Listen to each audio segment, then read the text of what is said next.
నీకు భారం ఎక్కువ అవుతుందా, నువ్వు యేసు ఎదుగు రావాలి. నీ గుండెలో భారం ఎక్కువైపోయిందా, ప్రభు ఎదుగు రావాలి. నీ మనసులో నెమ్మది లేకుండా ఉందా, దేవుని ఎదుగు రావాలి.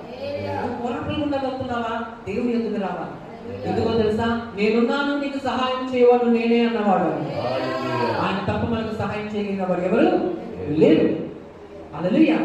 అన్నము షాప్ నుంచి కొనుక్కోవచ్చు, బట్టలు షాప్ నుంచి కొనుక్కోవచ్చు. మనశ్శాంతి దేవుడిస్తేనే తప్ప కొనుక్కుంటే దొరికేది కాదు.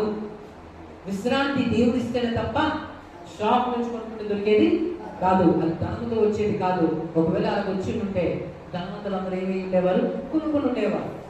కానీ ధనవంతుడైనా పెద్దవాడైనా పేదవాడైనా సరే అందరికి సహాయం పైనుంచి మాత్రమే వస్తుంది. హల్లెలూయా. కాబట్టి ఆయన మీద మాత్రమే ఎవరైతే అనుకుంటారో, వాక్యం ఎలా సెలవిస్తుంది 91వ అధ్యాయం కీర్తన గ్రంథంలో, మహోన్నతుని చాటున నివసించువాడే సర్వశక్తుని నీడలో విశ్రమిస్తాడు.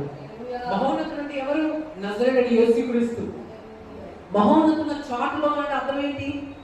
బయటికి వెళ్తున్నాడు. ఉదాహరణ, బయటికి వెళ్తున్నప్పుడు సడన్ గా ఏం పడింది? వర్షం పడింది. అప్పుడు ఏం చేసాం? వర్షం పడినట్టు మనం ఏం చేస్తాం? షెడ్లు ఎత్తుకుంటాం, అవునా కదా? షెడ్లు ఎత్తుకొని ఏం చేస్తాం? దాని కింద వర్షం ఆగేంత వరకు ఉంటాం. అంటే ఏంటి? చాటున. ఎవరు చాటున? షెడ్ చాటున. షెడ్ చాటులోకి వెళ్తే వర్షం తరగకుండా నువ్వు నిన్ను కాపాడుకోగలిగావు. అలాగే మహోన్నతుని చాటున నివసించాలి అంట. ఈ లోకంలో ఉన్నంత వరకు మనం ఎవరి చాటు నివసించాలి? మహోన్నతుని చాటుకి వెళ్దాం. అంటే యేసు యొక్క చాటుకి వెళ్దాం. అంటే యేసు రెక్కల నీడలోకి వెళ్దాం. అప్పుడేమవుతుంది? నీ జీవితం మీద పడుతున్న బాధల వర్షం నీ మీద పడకుండా ఆగుతుంది. ఇబ్బందుల వర్షం నీ మీద పడకుండా ఆగుతుంది. అశాంతమైన వర్షం నీ మీద పడకుండా ఆగుతుంది. ఆ వర్షం నువ్వు ఆపలేవు, కానీ దాన్ని నీ మీద పడకుండా నువ్వు చేసుకోగలవు.